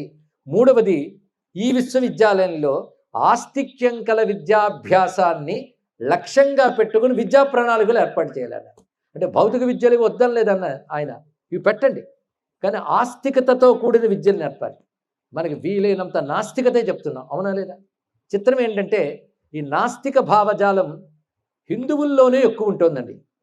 ఈ సభలోనే చెప్పుకుంటున్నాం. మీరు వెతకండి. ఈ మధ్య జరిగిన ఒక సంఘటన చెప్తున్నాను. ఒక సైకాలజిస్టు నాకు ఇటీవల చెప్పారు స్పష్టంగా. కొంచెం లోక విషయాలు కూడా చెప్పుకోవాలి కదా. ఒక ఆవిడ వచ్చింది, అన్యమతస్థురాలు. ఆమె వచ్చి మాట్లాడుతూ నాకు మా మతంలో కాని వాడిని పెళ్లి చేసుకోవాలనుందండి. ఏమ్మా ఎందుకు అంటే మా మతంలో స్త్రీలను అంతా గౌరవించడం కష్టం, వేరే వాళ్ళని తీసుకోవాలంటే హిందువులు ఉన్నారు కదా చూసావా అంటే, ఒక హిందువుని నేను చూశాను కానీ ఆ హిందువు గుళ్ళకి గోపురాలకు వెళ్తానంటాడు కనుక నాకు అక్కర్లేదండి. మరి ఇప్పుడు నువ్వేమడుగుతున్నావు? నీ మతం కానివాడంటే మరి ఎవరు? హిందువే కావాలండి. కానీ నాస్తికుడైన హిందువు కావాలండి కోరిక. ఇలా ఎందుకు అడిగావు? నాస్తికుడైన వాడు మీ మతంలో లేడా అని అడిగిందండి ఈ సైకాలజిస్ట్. జాగ్రత్తగా విన్న సంభాషణ అండి ఇక్కడ. మీ మతంలో కూడా నాస్తికుడు ఉండొచ్చు కదా, నాస్తికుడు ఏ మతంలోనే ఉండొచ్చు. ఆవిడ ఒక మాట అంది, హిందువులు తప్ప మిగిలిన 2 మతాల్లో నాస్తికులు లేరు అన్నది ఇక్కడ. ఇది ఆలోచించవలసిన విషయం, కొనకవలసిన విషయం కాదు. నాస్తికులు ఎందుకు హిందువుల్లోనే ఉన్నారు మీరు ఆలోచించండి. కారణం తన మతం మీద గౌరవం, భగవంతుని మీద విశ్వాసం లేని విధంగా తయారైన జాతి హిందూ జాతి మాత్రమే, అవునా లేదా? ప్రస్తుత పరిస్థితి ఇది గమనించవలసిన అంశం. అందుకే ఆనాడు జగద్గురువులు చెప్పినది ఆస్తిక్య భావం కలిగిన విద్యాభ్యాసాన్ని దాన్ని లక్ష్యంగా పెట్టుకుని మీ యొక్క స్టడీ మెటీరియల్ తయారు చేసుకోండి చెప్పాడు. ఎంత గొప్ప మాట. ఇప్పుడు చెప్పండి, ఆయన లోకజ్ఞత అంటే ఏమిటో. ఈ సమయంలో మదన మోహన్ మాలవ్య గారు పరమాచార్యుల గురించి సంస్కృతంలో 5 శ్లోకాలు రచించారు. అందులో ఒక్కటి చెప్పుకుందాం. యద్వాచాం లసితై స్త్రిలోక జనతా మోహాంధకారక్షయ పాదాబ్జస్మరణేన యస్య కలుషధ్వంసాత్ ప్రసాద స్థిర తస్యాద్వైత గిరాం గురోర్భగవత శ్రీశంకరస్యోన్నతం కాంచీపీఠ పదం యతీశ్వర మహస్థానం త్వయాధిష్ఠితం. ఇది ఆయన చెప్పినటువంటిది. ఎవరి మాటలతో 3 లోకాల్లో ఉన్న వారి మోహాంధకారం క్షయమవుతుందో, అది ఒక భూలోకంలోనే కాదుట, అన్ని లోకాల్లోనూ. ఎవరి పాదాన్ని స్మరిస్తే చాలు పాపాలు పోతాయో, ఎవరి యొక్క అద్వైత వాక్యము జ్ఞానములన్నిట్లో ఉన్నతంగా ఉన్నదో అలాంటి కాంచీపీఠ యతీశ్వరుడికి నమస్కరిస్తున్నాను. ఇది దీని యొక్క భావం. ఇది మదన్ మోహన్ మాలవ్య గారు చెప్పింది. అంటే మనం పరమాచార్య గురించి పారాయణ చేయదగ్గ శ్లోకములు వారు రచించారు. ఇది వీళ్ళు మళ్ళీ మీకు మీరు దేవుడు అనుకున్న వాళ్ళ మీద శ్లోకాలు పద్యాలు రచించితే లాభం లేదా, మేము మాత్రం రచిస్తే తప్ప అని అంటారు. ఇక్కడ ఇందాక చెప్పినట్టు ఇందులో చెప్పిన ప్రతి వాక్యము కూడా వేద సమ్మతమైనది, వేద పరంపరాగతమైనవి కనుక ఇవి మనకు ప్రమాణములు. కనుక దాని వెనకాల వేదం ఉంది. స్వాగతం స్వామిన్ స్వాగతమస్తుతే శివపురి శ్రీ విశ్వవిద్యాలయే శిక్షా కేంద్ర వరిత్ర భారత భువాం విద్యార్థినాం సర్వత అంటూ ఆయన శ్లోకములు కొనసాగే. నేను ఒకటి చదివాను, రెండోది కూడా చెప్పుకున్నాను. ఇలా స్వాగతం పలికారు. అంటే అప్పుడు కాంచీపురంలో ఉన్న మహానుభావులు కాశీపురంలో పొందినటువంటి సమ్మానాన్ని మనం తెలుసుకున్నాం. ఉత్తర భారతంలో కాశీ, దక్షిణ భారతంలో కాంచి. ఇది తెలుసుకోవాలి ఇక్కడ. ఈ రెండూ కూడా విద్యాస్థానములు ఆ రోజుల్లో. అయితే స్కాందపురంలో శివుడు ఒక మాట అంటాడు, కాశీ కాంచి ఈ రెండు నాకు 2 నేత్రములు అన్నాడు ఆయన. అంటే 3వ నేత్రం అనుకు ఉండాలి కదా, అదేంటో ఇప్పుడు కాదు కానీ తర్వాత చూద్దాం. కానీ కాశీ కాంచి పదాలు కూడా దగ్గరికి వినబడతాయి. కాశీ అంటేనే విద్యాస్థానం అని ఆ రోజుల్లో మనకు తెలుసు, కాశీ పండితులు అని. అలాగే కాంచీ పండితులు ఉండేవారట.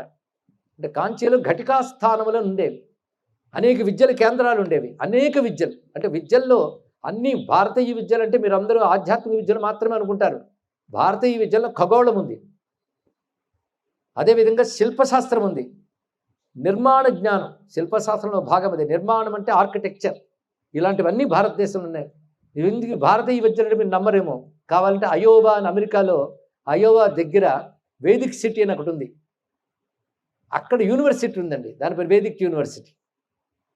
అక్కడ అనేక మంది పాశ్చాత్యులు చదువుకుంటున్నారు. అదృష్టవశాత్తు కళ్ళారా చూసే భాగ్యం లభించింది. అక్కడ ఒక డిపార్ట్మెంట్కి పేరు పెట్టారు వాళ్ళు, స్థాపత్య వేద అని. అంటే ఏమిటి అంటే ఈ స్కల్ప్చర్ ఆర్కిటెక్చర్ గురించి చెప్తున్నారు ఇక్కడ, తెలుసుకోండి. దాని పేరు అది. అక్కడ వేదిక్ వాస్తుతో వేదిక్ సిటీ డెవలప్ చేశారు. అక్కడ అనేక మంది పాశ్చాత్య మేధావులు, డాక్టర్స్, సైంటిస్టులు ఉంటున్నారండి. వాళ్ళలో కొందరు ఇంటర్వ్యూ చేయడం కూడా జరిగింది. అంటే మీరు గమనించండి, మనవి అనేక విద్యల దేశం. అదొకటి. మన చంద్రశేఖరేంద్ర సరస్వతి స్వామి వారి వల్ల దేశానికి జరిగిన మహాప్రయోజనం, మనది విద్యల దేశమని రుజువు చేశారు అనేక చోట్ల. వాటిపై పరిశోధనలు ఏర్పాటు చేశారు. కాంచీపురంలో ఘటికాస్థానముల గురించి ప్రస్తావన చేశారు వారు. ఇలా మన విద్యాస్థానములు రక్షించుకోవాలి అని చెప్పినటువంటి మహానుభావులు. అలా కాశీ కాంచీ రెండు గురించి మనం చెప్పుకున్నాం. అంతేకాదు కారుణ్యం అనే మాట ఉన్నది. సనాతన ధర్మంలో కారుణ్యం అహింస రూపంలో కనబడుతోంది అన్నారు. అహింసా పరమో ధర్మ అనగానే అది మధ్యలో వచ్చింది అనుకుంటాం మనం. వేదంలో వాక్యం, వేదం బట్టి మహాభారతంలో 10 సార్లు చెప్తాడు. ధర్మాలన్నింటిలో ఒక్క ధర్మం గొప్పది చెప్పండి. లక్షల ధర్మాలు ఉంటాయి, ఒక్కటి చెప్పండి అని అడిగితే తడుముకోకుండా భారతంలో 3-4 చోట్ల అహింసయే మొదటి ధర్మం. నువ్వు ఏది చేసినా అది అహింసకు సహకరిస్తేనే ధర్మం అవుతుంది. అది కానీ అహింసకు విరుద్ధమైతే నువ్వు ధర్మం అనుకున్నది కూడా అధర్మం అవుతుంది అన్నాడు. అది ఎలాగో అంటే సత్యం పలకడం చాలా మంచిది, కానీ నువ్వు సత్యం పలకడం వల్ల అవతల వారికి ఏదైనా హింస జరిగితే, అసత్యం వల్ల కానీ హింస ఆగిపోతే అప్పుడు అసత్యమే సత్యం అవుతుంది. ఈ మాట అనేక చోట్ల వ్యాసుడు ఒక చర్చలోకి చెప్తాడండి. ఏదండి ఇలా చెప్పగలిగిన దమ్ము ఏ గ్రంథానికి ఉంటుందండి? భారతీయ సనాతన గ్రంథానికి తప్ప. సత్యం యొక్క ప్రాక్టికాలిటీ, అహింస యొక్క ప్రాక్టికాలిటీ, ధర్మం యొక్క ప్రాక్టికాలిటీ చెప్పిందండి సనాతనం. ప్రాక్టికల్.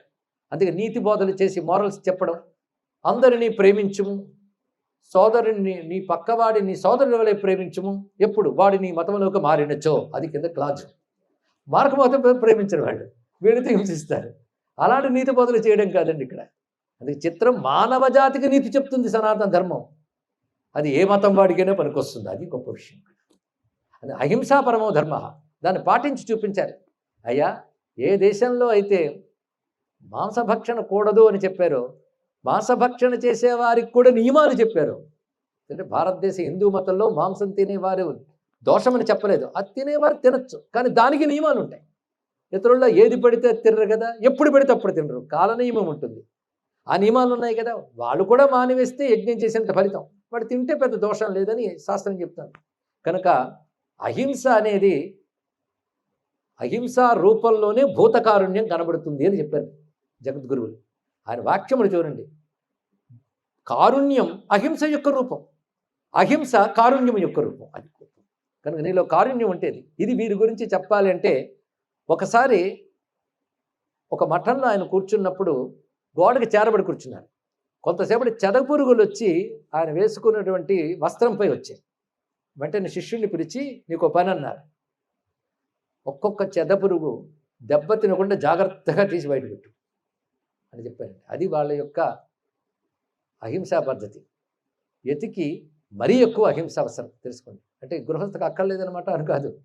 ఇంట్లో జీవించినప్పుడు చీమలు మొదలైన వస్తే చూడవలసిన పద్ధతి ఉంటుంది. బొద్దింకలు వస్తాయి, మనం అహింసని పాటిస్తూ వాడిని పెంచి పోషించాం కదా. గృహంలో తీయాలి, అవి తీయవలసిందే.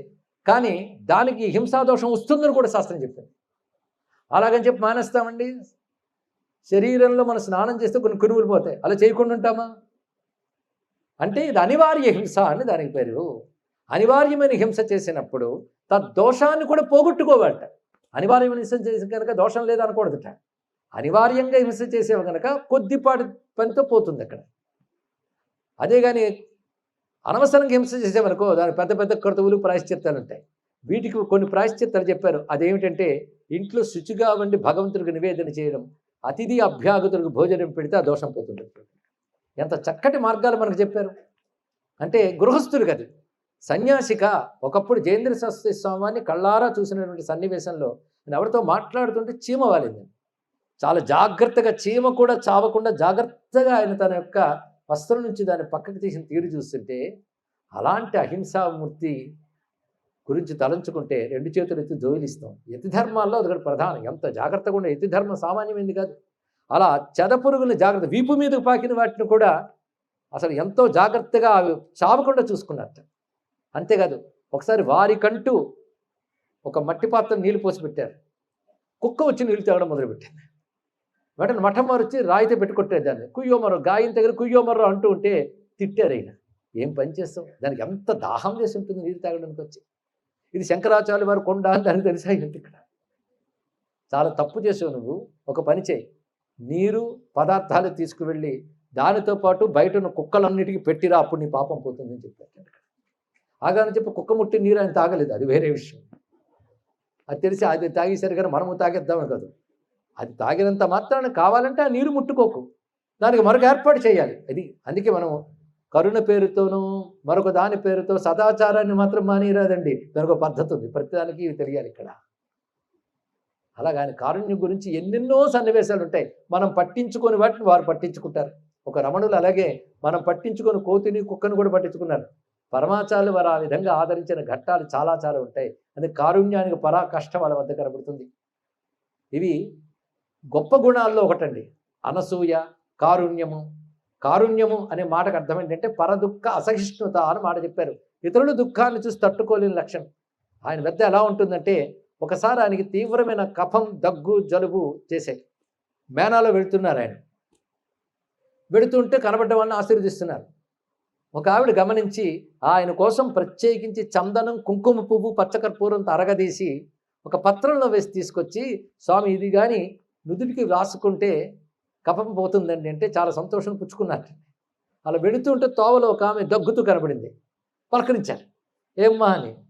నాకు కఫం దగ్గు చాలా కాలం నుంచి ఎప్పుడు తగ్గట్లేదంటే, ఇది రాసుకుంటే తగ్గుతుందని తీసుకోని చెప్పారు. ఇక్కడ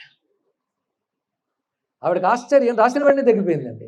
అంటే అవతల ఆవిడ ఇచ్చినప్పుడు గంధం పదార్థం, ఈయన ఇచ్చినప్పుడు ప్రసాదం. వీరి చేతి నుంచి రాగానే ఆయన ఏం చేశారు తెలుసా, కామాక్షిది కుంకుమ నుదురు మీద రాసుకున్నట్ట. తిరిగి వస్తున్నప్పుడు ఆవిడ అడిగింది, అయ్యా తగ్గిందా అని అడిగిందట. మంచి గుణం కనబడింది అన్నారు ఆయన. అంతే, అందుకని నేను పుచ్చుకోలేదు, ఇంకొకరికి ఇచ్చాను, ఏం చెప్పలేదు, అబద్ధం ఆడలేదు. అలాగా ఆ మనసు నొప్పించలేదు. ఇది కారుణ్యము చెప్పవచ్చు, మహిమ చెప్పవచ్చు. మహాత్ముల ప్రవర్తన ఏ ఒక్కరిని నొప్పించదండి. దానికి ఒక వృద్ధురాలు ఆయన దర్శనం కోసం వచ్చింది. ఆ సమయంలో ఆయన విఐపి దర్శనాలు కూడా ఆ సమయంలో లేవు. ఓ ప్రత్యేకమైన దీక్షలో అర్చన చేస్తున్నారు ఆయన. ఆ వృద్ధురాలు కనబడట్లేదు. వచ్చి జై జయ శంకర హరహర శంకర అని కూర్చుంది. పైగా అందరూ అక్కడ భోజనాలు చేస్తున్నారు. నేను స్వామివారిని చూస్తే కానీ నీరు ముట్టనుంది ఆవిడ.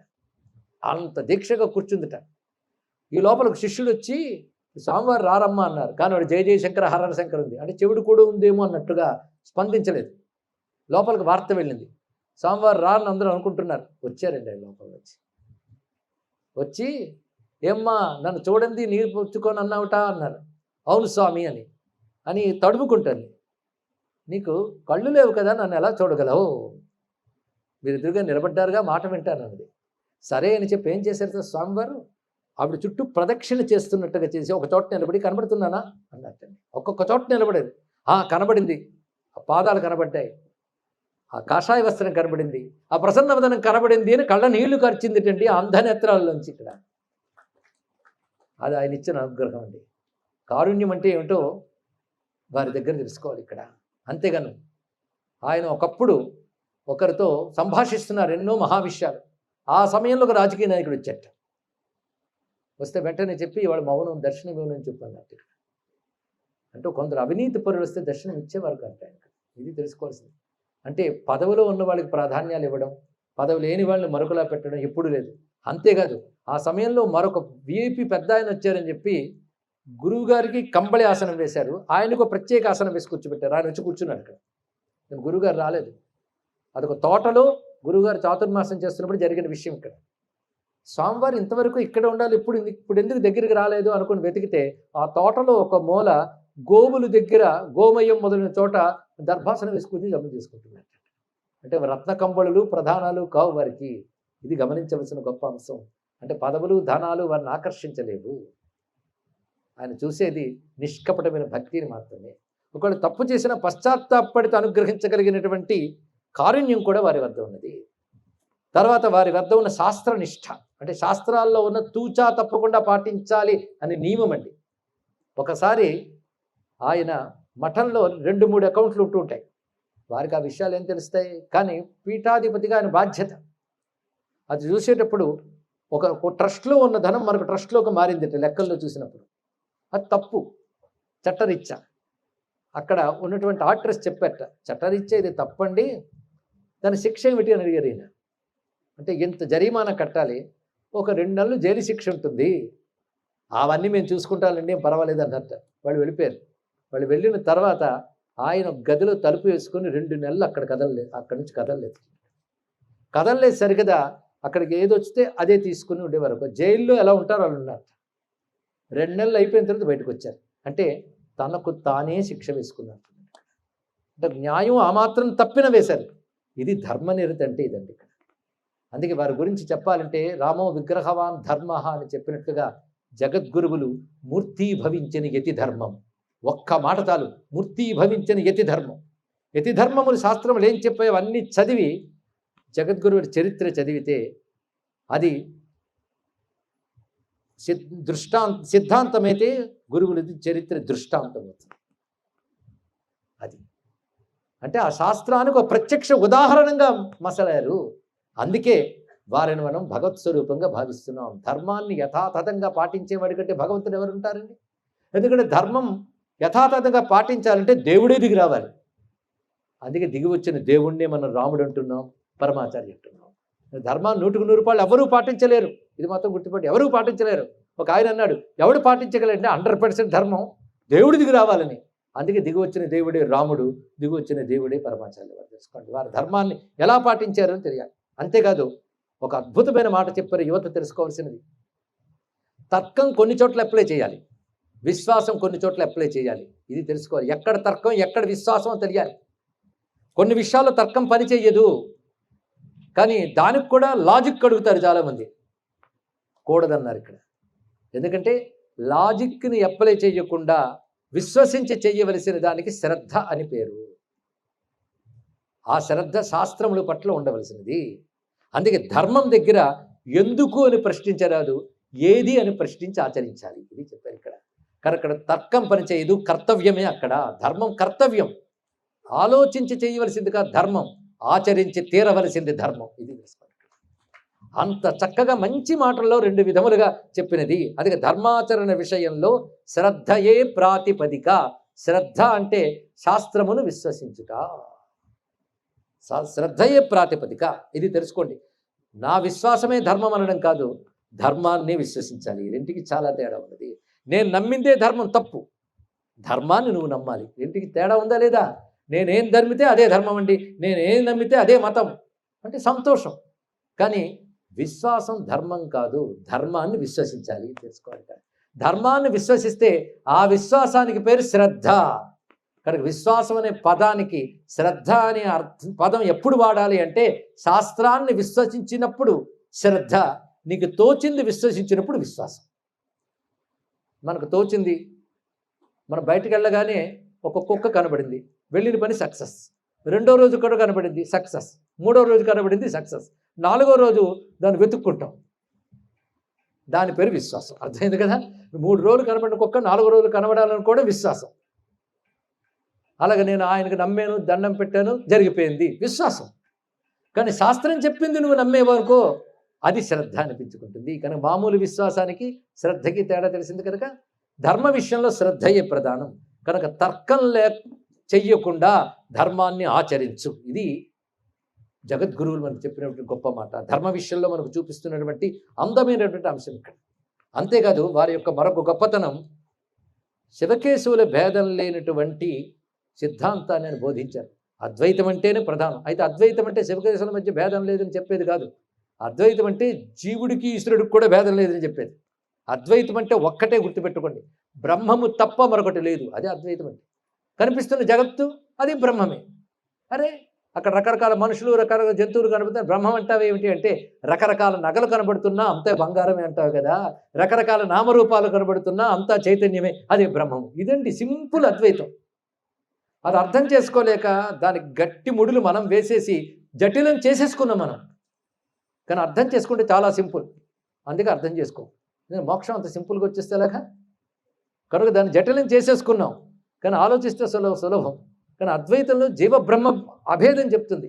అదే చెప్పినప్పుడు శివకేశుల నుంచి భేదం చెప్తుందా? పరమాత్మ ఒక్కడే, ఉపాసనా భేదం కోసం వివిధ రూపాలు ఉన్నాయి. ఎంత చెప్పేవారండి ఆ మహానుభావులు. మహానుభావులు అభేదాన్నే ఎప్పుడు చెప్తారు, కానీ అవివేకులు భేదాన్ని వ్యాపింపజేస్తుంటారు. అదేం చేస్తాం? కనుక మనం మహానుభావుల మార్గంలో వెళ్ళాలి. నిన్ననే కొన్ని విషయాలు చెప్పుకున్నాం. హరిహరుల గురించి ఆయన ఎంత చక్కటి విషయాలు చిన్న చిన్న మాటల్లో చెప్పేవారు. అలాగే శంకరనారాయణ స్వామి క్షేత్రం అని తమిళనాడులో ఒకటి ఉన్నది. అదేవిధంగా కర్ణాటకలో కూడా మనకి ఆ క్షేత్రం కనబడుతుంది. ఉడిపి సమీపంలో ఉంటుంది శంకరనారాయణ క్షేత్రం. అంటే ఏనాటి క్షేత్రమో అది. పైగా అక్కడ ఒక మహర్షి తపస్సు చేసి సాక్షాత్కరింపజేసుకున్న చోటు అని స్థల పురాణం కూడా కనబడుతుంది. అంటే హరిహరులు కలిసి ఒకటిగా ఆరాధించడం అనేటటువంటి సిద్ధాంతం ఏదైతే ఉన్నదో అది నిన్న మొన్న పుట్టింది కాదు.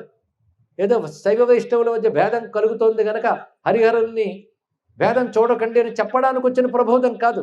అనాదిగా ఉన్న శాస్త్రసమ్మతమైన ఒక ఆచారం హరిహరుల్ని కలిపి ఆరాధించడం. అందుకే మీకు తెలుసుంటుంది, తెలుగులో తిక్కన అనే మహాకవికి భారతం రచించిన తర్వాత హరిహరులు కలిసి కనబడ్డారు. నాకు కనబడ్డారు అని ఆయన రాసుకున్నప్పుడు ఆయన ఏదో కల్పించాడంటే మనకు మహాపాపం వస్తుంది. పైగా సోమయాజి, ఈ రోజుల్లో సోమయాజులు చతుర్వేదులు కనబడతారు. వీడికి సోమయాగం ఉండదు, వాడికి వేదులా ఉండదు. ఆ రోజుల్లో నిజమైన సోమయాజి, సోమయాగం చేసినవాడు, యజ్ఞం చేసిన వాడికి నియమం ఉంది. చాలామందికి తెలుసో లేదో, అబద్ధం ఆడితే యజ్ఞఫలం పోతుంది. అందుకే యజ్ఞం చేసిన వాడు అగ్నిహోత్రి ఎప్పుడు అబద్ధం ఆడు, ఎప్పుడు ప్రాణరక్షణ కోసమో లోకక్షేమం కోసం అసత్యం పలకవలసి వస్తే తద్దోష పరిహారార్థం సారస్వత యాగమని చేయాలండి. ఇంత ఉందని కూడా మనకు తెలియదు. అంటే పరమహంస యోగానంద ఇతరులకు బోధించినప్పుడు మా దేశంలో సత్యానికి ఎంత ప్రాధాన్యం ఇస్తామంటే దీన్ని ఉదాహరణగా చెప్పాడు మహానుభావుడు. అది సత్యం. అలాంటి నియమాలతో ఉంటాం మనం. అలాంటి యజ్ఞములు యందు ఈ హరిహర అభేదం అనేటువంటిది ఉంది. అందుకే సోమయాజి అయిన తిక్కన గారు హరిహరాద్వైతమూర్తిని సాక్షాత్కరింపజేసుకున్నారు. ఈ హరిహరుల మధ్య అభేదం గురించి ఆయన చెప్తూ ఈ శంకరనారాయణ మందిరాలు రెండింటినీ చూపించారండి ఆయన. దాని గురించి చెప్పారు. ఎన్నో చోట్ల ఆ బోధని చక్కగా చేశారు. అభేద భావం. దానితో ఇంకో పని చేశారు ఆయన. చేసిన ఉద్యమాలు ఒక్కొక్కటి గుర్తుపెట్టుకోవాలి. ధనుర్మాసం వచ్చినప్పుడు పుస్తకం ప్రింట్ చేయించారు ఆయన. ధనుర్మాసంలో తిరువెంబావై అందరూ పారాయణ చేస్తారు, తెలుసు కదా. అదేవిధంగా తిరుప్పావై పారాయణ చేస్తారు వైష్ణవాలయాల్లో. శైవాలయాల్లో తిరువెంబావే చేస్తారు. తిరువెంబావే రచించినవాడు మాణిక్యవాచకర్, తిరుప్పావే రచించినది అమ్మ ఆండాళ్ళమ్మ. నిజానికి అది శైవానికి, ఇది వైష్ణవానికి చెందింది. పరమాచార్య వారు ఏం చేశారంటే మఠాంతరపున పుస్తకం ప్రచురించి ఒకవైపు నుంచి తిప్పి చూస్తే తిరుప్పావే, రెండో వైపు నుంచి తిప్పి చూస్తే తిరువెంబావే, రెండూ ఒక పుస్తకంలో చేసి చదువుకోండి అని చెప్పారు. ఎంత గొప్ప విషయాన్ని చేశారంటే. ఇలాంటి ఎన్నెన్నో వారి దగ్గర మనం చెప్పుకోవాల్సిన అంశములు ఉంటాయి. అదేవిధంగా ఆదర్శం గురించి ఒక మాట్లాడారు. మన రోల్ మోడల్ అంటూ ఉంటాం. ఆదర్శంగా ఎవరిని పెట్టాలి అంటే ఒక ఆదర్శం పెట్టుకుని కదా ప్రతివారు వెళతారు. ఆదర్శంగా ఒక మహాత్ముడిని పెట్టుకుంటాం, ఒక అహింసాపరాయణనో, ఒక సత్యపరాయణనో, ఇలాంటి వారిని ఆదర్శంగా పెట్టుకోవచ్చు.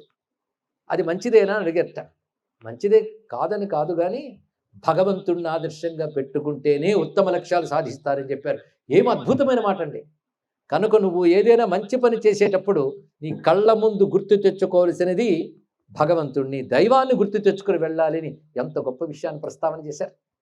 అంతేకాదు ఆయన యొక్క జ్ఞానం ఏదైతుందో అది ప్రపంచానికి అంతటికీ శాంతిని ఇవ్వగలిగిన జ్ఞానం అండి.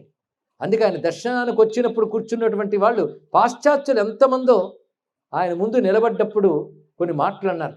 ఆ మాటలు చూస్తే ఎంత ఆశ్చర్యం వేస్తుందంటే, అందులో ఒక పాశ్చాత్యుడు చెప్పిన మాట చెప్తున్నాను, ఎంత లోతుగా చెప్పాడో చెప్పడం కోసం. ఆయన నవ్వు చూస్తే నాకు మా దేవుడు గుర్తొస్తున్నాడు అన్నాడు. తప్పులేదు, ఆయనకు అదే మొదటి నుంచి తెలుసు కనుక అలా భావించారు, తప్పులేదు. చిత్రం ఏంటంటే అన్ని మతాల వాళ్ళు వాళ్ళ మతాల యొక్క గొప్పతనాన్ని పరమాచార్యులు దర్శించారు.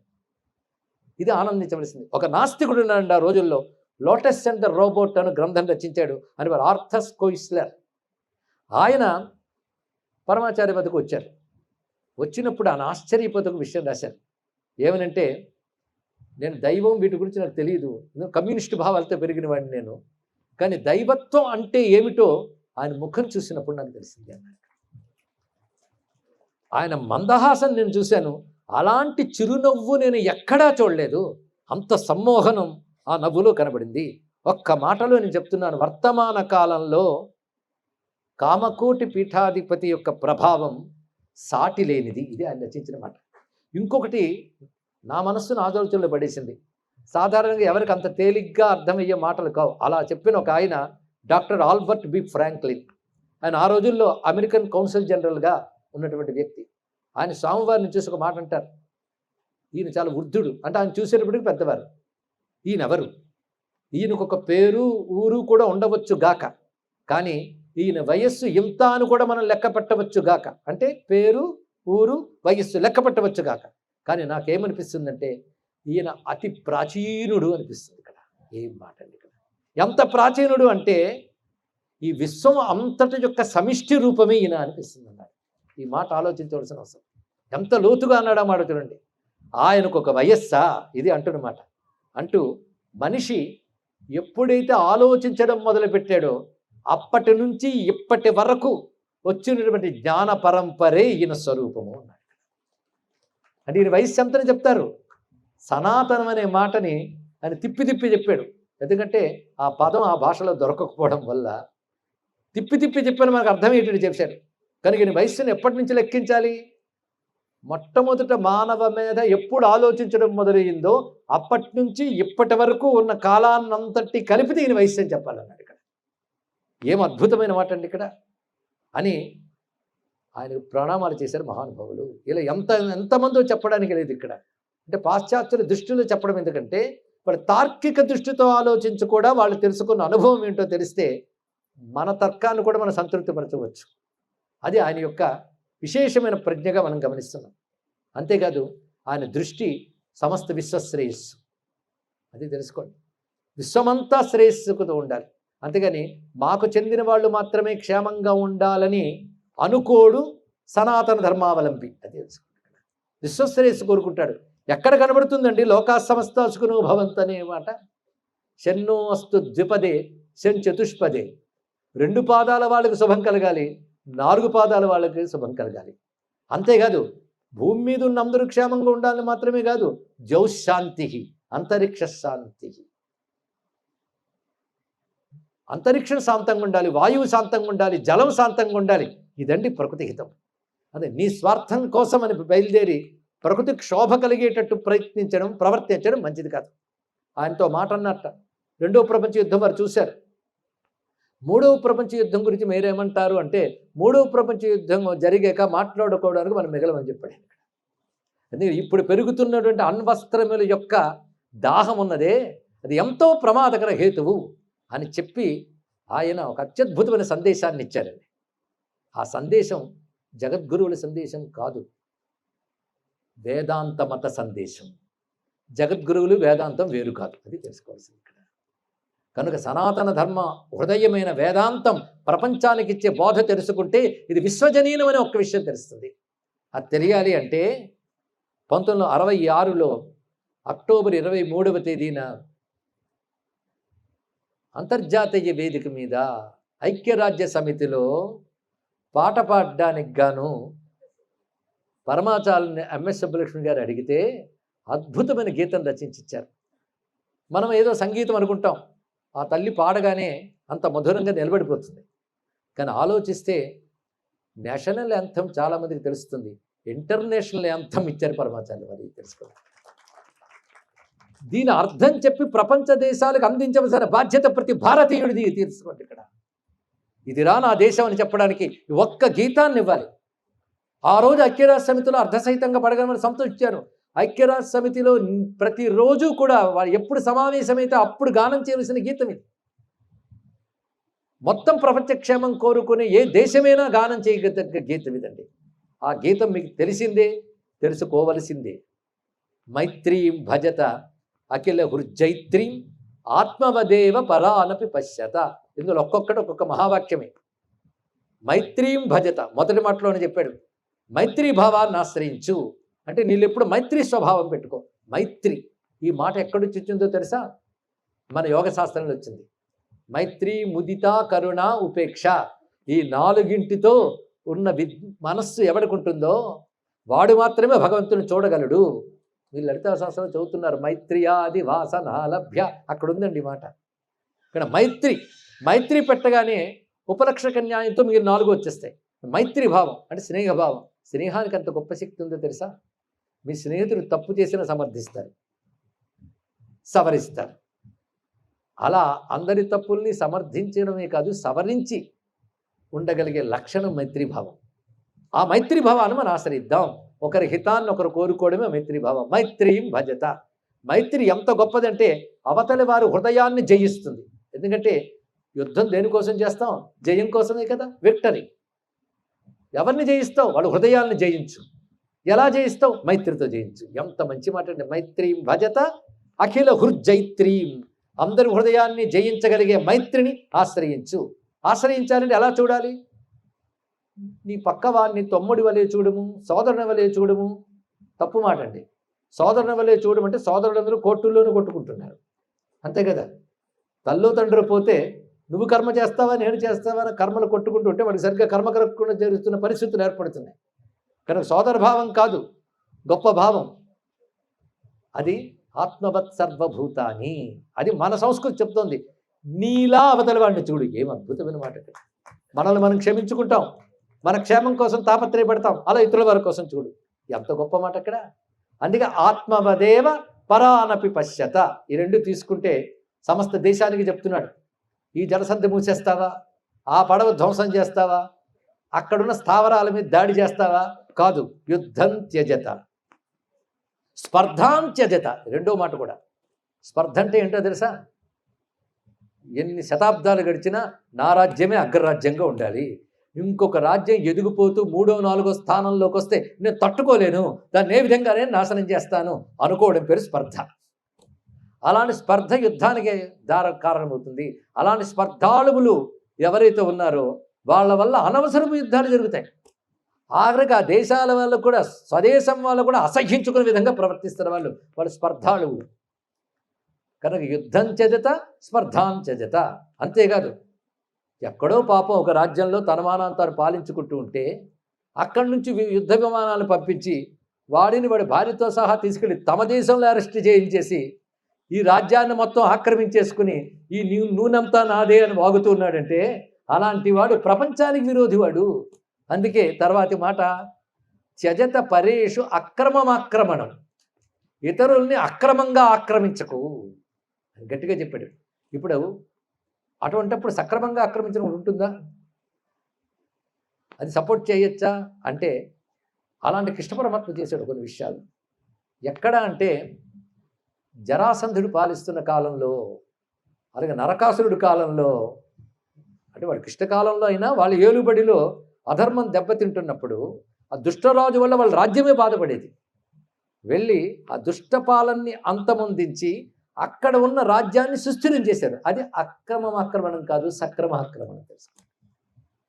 అలా కాకుండా నీ వనరులు పెంచుకోవడానికి ఇతరుల దేశాలను దెబ్బతీయడం ఉంది, అది ఆక్రమణం. త్యజత పరేష్వక్రమమాక్రమణం. ఇది ఒక చరణమైందా? తర్వాత మాట చెప్తున్నారండి. జననీ పృథివీ కామదుఘాస్తే జనకో దేవ సకల దయాళు. శుభ్రంగా బతకడానికి ఏమైంది నీకు? ఈ భూమి ఉన్నదే, భూమి ఎవరిది? అందరిది. ఈ భూమి కామధేనువు లాంటిది. ఎంత మాట చెప్పాడు. ఆవు మనకి ఏది కావాలంటే అది పిండుకుంటాం, ఆవు పాల నుంచి. అది కామధేనువు నుంచి మనం ఏది కావాలంటే అది పిండుకుంటామట. నీకేది కావాలన్నా ప్రకృతి వనరులన్నీ ఇచ్చే కామధేనువు వంటిది భూమి. ఇది గుర్తుపెట్టుకో. జననీ పృథివి, తల్లి అయిన భూదేవి కామధేనువు. ఇది కూడా వేద సంస్కృతి అండి. అందుకే పృథ్వీ మాతరం అనే మాట వేదంలో ఉంది, అనేక చోట్ల ఉంటుంది.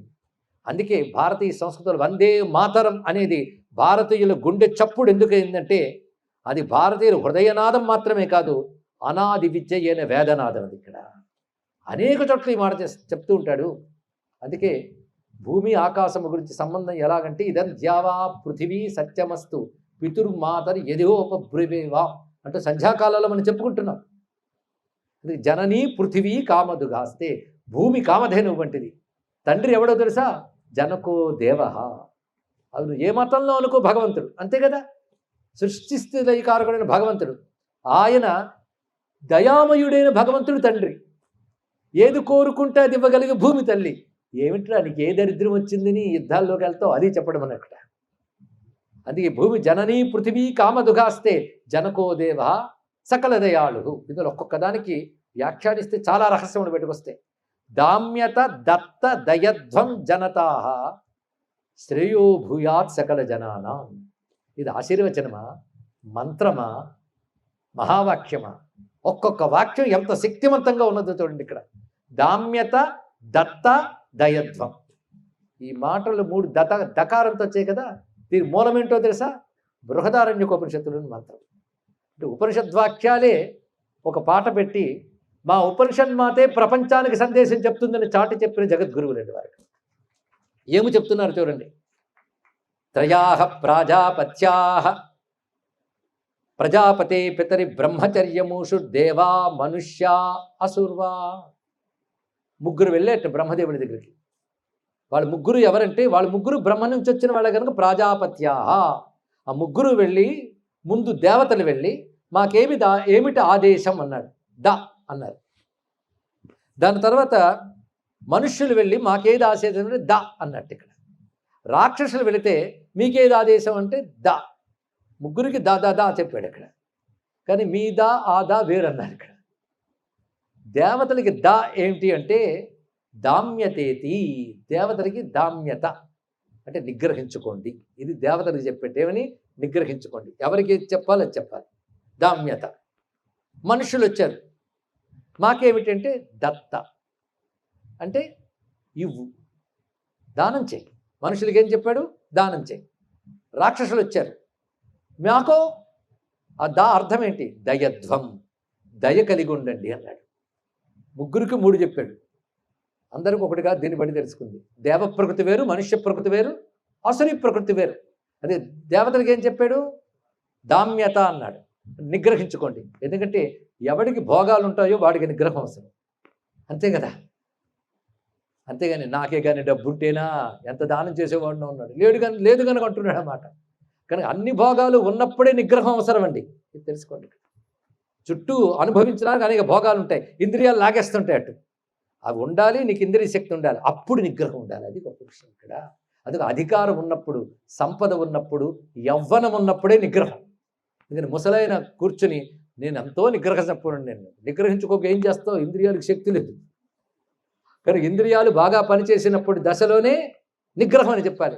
దేవతలకి తెదస్సులు మంచి శక్తి సంపన్నులు, సంపదలు వాళ్ళ అధీనంలో ఉంటాయి, అందుకే వాళ్ళకి నిగ్రహం అనే మాట చెప్పాడు.